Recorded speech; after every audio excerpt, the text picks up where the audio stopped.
So guys, जैसा कि हमने पिछले एपिसोड में देखा कि शियाओ ने अपनी बॉडी के प्रोजेक्शन से अपर रियल्म के बंदों को कंफ्यूज कर दिया था। उसके बाद शियाओ उन्हें जिलिंग माउंटेन पर ले गया, जहां बहुत सारे ट्रेजर को देखकर अपर रियल्म के लोगों ने उन ट्रेजर को लेने की कोशिश की। तभी उनके ऊपर वहां मौजूद बोन हैंड और माउथ बोन ने मिलकर हमला करके सभी को मार दिया था। उसके बाद शियाओ ने मैप की मदद से दोनों बोन को वहां से भगा दिया था और फिर से किन फेंग के पास चला गया था। अब हम देखते हैं कि माओ क्यू और स्पीड बर्ड को घायल देखकर ईस्टर्न विलेज के सभी लोग काफी दुखी होते हैं। उन दोनों को इस तरह से देखकर शियाओ को भी रोना आता है और उनके साथ बिताए दिन याद आने लगते हैं। शियाओ माओ क्यू को हाथ में उठाकर कहता है कि मैं नहीं चाहता कि तुम मरो। फिर शियाओ माओ क्यू को नीचे रखता है और उससे पता चलता है कि उसके अंदर अभी भी स्पिरिचुअल कॉन्शसनेशन बाकी है और वो दोनों के मन के अंदर झाकर देखता है, जिसमें माओ क्यू और स्पीड बर्ड दोनों मिलकर अपर रियल्म के बंदे से लड़ रहे थे। माओ क्यू बर्ड से कहता है कि तुम जल्दी से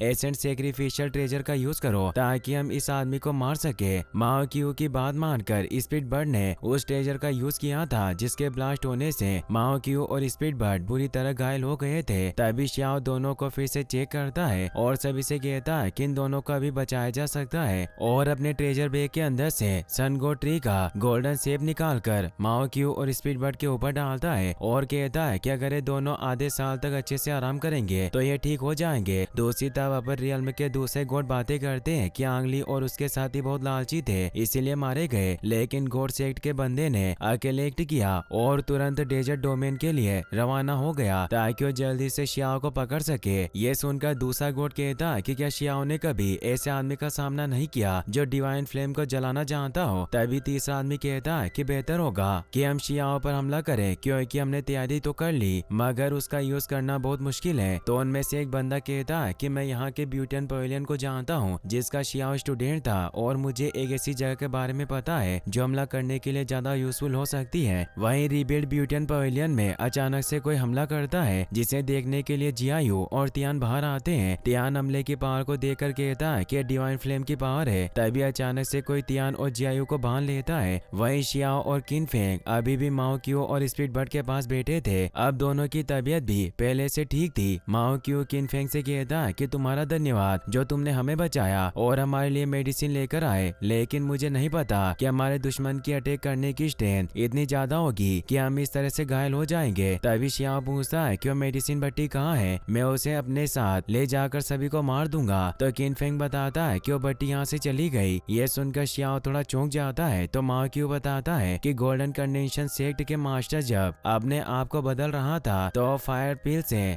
जलकर भस्म हो गया, इसीलिए उनकी बोन तंदूर की तरह जल गई और वो अपनी ही फ्लेम पावर से गायब हो गए। ये सुनकर शियाओ सोचता है कि मुझे ऐसा लग रहा है कि मुझे कोई ट्रेजर मिल गया, लेकिन अभी मेरे पास इन मुसीबत से निपटने का कोई रास्ता नहीं है, मगर मेरे सिवा और कोई नहीं है जो पर रियल्म के लोगों का खुलकर मुकाबला कर सके। तभी माओ क्यू शियाओ से कहता है कि क्या तुम ऐसा सोच रहे हो कि तुम अकेले जाकर अपर रियल्म के गॉड को चुनौती दोगे? ऐसा करने से हम हताश नहीं हो रहे हैं, बल्कि ऐसा करके तुम आत्महत्या कर रहे हो। ये सुनकर किन फेंग भी शियाओ से कहता है कि मुझे लग रहा था कि तुम मर चुके हो, इसीलिए तुम्हें और ज्यादा रिस्क नहीं लेना चाहिए। तो शियाओ कहता है कि जब तक मैं उन लोगों से छुटकारा नहीं पाता मेरी मौत नहीं हो सकती। इसके अलावा मेरे पास एक रास्ता है जिसकी मदद से मैं अपनी पावर को बढ़ा सकता हूँ। और माओ क्यू से डिवाइन स्पेयर मांगता है। तभी वहाँ पेंग जियो आता है जो शियाओ को बताता है कि किसी ने ब्यूटियन पवेलियन पर हमला किया है। ये सुनकर शियाओ तुरंत ब्यूटियन पवेलियन में पहुंच जाता है और अपर रियल्म के गॉड को देखकर सोचता है कि आदमी तो यांगली और बाकी लोगों से ज्यादा स्ट्रॉन्ग है। तभी यिनशी जो कि हेवनली रियल्म का गॉड है उसे शियाओ पूछता है कि तुम कौन हो। तो यिन उसे बताता है कि मैं हेवनली रियल्म से हूँ। ये सुनकर शियाओ से कहता है कि ब्लड सेक्रीफाइस ट्री को तुम्हारे राज्य ने बनाया है। तो यिन कहता है कि हमें इस ट्री की जरूरत बस लोअर रियल्म में आने के लिए पड़ी और अचानक से गायब हो जाता है। ये देखकर शियाओ खुद को कुनपेंग बर्ड के अंदर कवर कर लेता है और उसे पता चलता है कि ज्यादा लड़ाई की वजह से उसकी पावर कम हो गई। तभी इन शियाओ पर हमला करके उसकी ट्री को खत्म कर देता है और शियाओ से कहता है कि मुझे पहले ही पता चल गया था कि तुम बस फॉर्मेशन कोड्रिगेशन रियल्म में हो और भले तुम्हारे पास ट्रेजर हो, लेकिन यांगली और उसके साथी से लड़ना बहुत मुश्किल है। इससे पता चलता है कि तुम्हारे पास एक्सट्रीम स्पीड मेथड है। तुमने उन लोगों को ऐसी मुसीबत में फंसा दिया होगा जिसकी वजह से वो मर गए, मगर वो तुम्हारा पीछा इस वजह से कर रहे थे क्योंकि तुम्हारी बॉडी में कोई रेयर बोन होगी। ये सुनकर शियाओ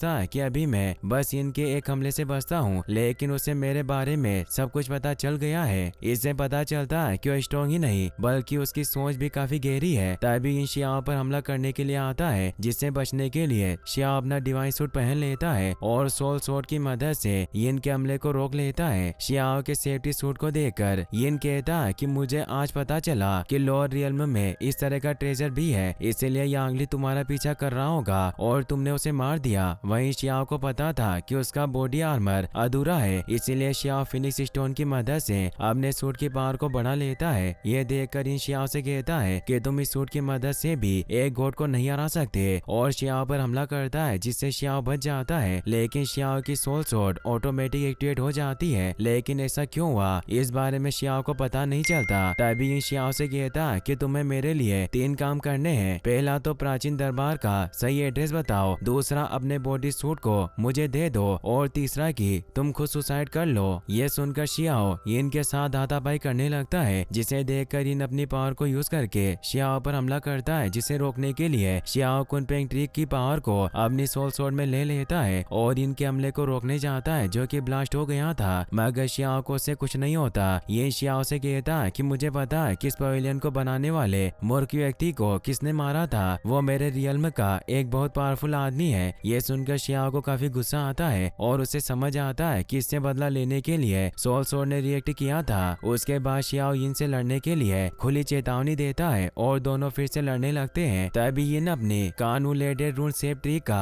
यूज करके शियाओ को पकड़ लेती है और उसे कहता है कि मैं तुम्हारे सर को बचाकर सोल सर्च ट्रिक का यूज करूंगा। वही शियाओ अपने आप को छुड़ाने की कोशिश करता है, मगर वो ऐसा नहीं कर पाता। तभी शियाओ के पास एक सोल एक्टिव होती है जो शियाओ को छुड़ाकर यिन पर हमला करती है, जो और कोई नहीं बल्कि ब्यूटियन पवेलियन को बनाने वाले एल्डर की थी। शियाओ उन्हें देखकर प्रणाम करता है, फिर एल्डर भूत अपने सर पर लगी स्वॉर्ड को हटा लेता है और इनको मारने के लिए तैयार हो जाता है। ये देखकर इन कहता है कि तुम पहले ही मर गए थे, फिर तुम यहाँ क्या लेने आए। तो भूत एल्डर कहता है कि मैं बस अपना बदला लेना चाहता हूँ, इसीलिए मैं यहाँ फिर से आया हूँ, लेकिन दुर्भाग्य से आज भी मुझे तुम जैसा जूनियर मिला। तो यिन कहता है कि उस समय भी मैंने तुम्हें मार दिया था क्योंकि मेरा हेवनली रियल्म काफी स्ट्रॉन्ग था, लेकिन आज मैं तुम्हारी आत्मा को भी खत्म कर दूंगा। तो भूत कहता है कि तुम जैसे आदमी जो लोगों को मार सकते हैं उन्हें कोई वीर नहीं कहता। ये सुनकर इनको गुस्सा आता है और वो भूत पर हमला करता है। भूत इनके हमले से बचकर शियाओ से अपनी स्वॉर्ड फिर से ले लेता है और स्लेश पावर से इन पर हमला करके उसे कहता है कि तुम एक झूठे गॉड हो, तुम्हारी हिम्मत कैसे हुई मेरे जुनून को खत्म करने की। तभी इन अपनी पावर और स्वॉर्ड की मदद से भूत के आगे पीछे हमला करता है, लेकिन भूत उस हमले से बच जाता है। ये देखकर इन भूत से कहता है कि तुम मेरे हेवनली रियल्म की इंसल्ट कर रहे हो, आज मैं तुम्हें काट कर रहूंगा। और अपनी स्वॉर्ड को तोड़कर उसकी पावर से भूत को चकमा देकर भागने की कोशिश करता है। यह देखकर भूत कहता है कि मुझे पता था कि तुम भागना चाहते हो, इसीलिए भूत यिन ने जिस पोर्टल को खोला था उसे खत्म कर देता है। तो यिन कहता है कि अगर तुमने मुझे यहाँ से जाने नहीं दिया तो अब मैं तुम्हें अपने हेवनली रियल्म की रियल पावर दिखाऊंगा। और hate of 100 of million of sacrifice trick को एक्टिवेट करता है, जिसे देखकर शियाओ एल्डर से अलर्ट रहने को कहता है। तभी इन अपनी ब्लड की एक बूंद को मिलियन ऑफ सेक्रीफाइस के अरीना में मिलाता है, जिसकी वजह से अरीना में एक बिस्ट बॉय बाहर आता है और इन उस बॉय से एल्डर भूत को मारने के लिए कहता है। यह सुनकर बिस्ट बॉय एल्डर पर हमला करता है तो भूत उसे कहता है कि तुम आज इस भूत की नफरत को महसूस करोगे और फिर कभी पुनर्जन्म नहीं ले पाओगे। और अपने चारों तरफ एक तूफान से बने सर्कल को एक्टिवेट करता है, जिसे बिस्ट बॉय तोड़ नहीं पाता और उसके अंदर फंस जाता है, जिसका फायदा उठाकर एल्डर भूत मिलियन ऑफ सेक्रीफाइस अरीना को तोड़ देता है, जिसकी वजह से इनके मुंह से खून निकलता है और वो बुरी तरह डैमेज हो गया था। तभी भूत इनसे कहता है कि तुम्हारा हेवनली रियल्म बेकसूर लोगों को डराता है और गंदी चाल का यूज करता है, लेकिन फिर भी तुमने मुझसे लड़ने की हिम्मत की, इसीलिए अब तुम्हें मरना होगा। और अपने एक हमले से इनको मार देते हैं। और इसी के साथ ये एपिसोड यहीं पर खत्म हो जाता है। गाइस, आपको एपिसोड कैसा लगा मुझे कमेंट बॉक्स में जरूर बताना, और अगर आप इसका नेक्स्ट पार्ट भी जल्दी देखना चाहते हैं तो इस वीडियो को लाइक करने के साथ साथ चैनल को सब्सक्राइब जरूर कर लें। Thanks for watching.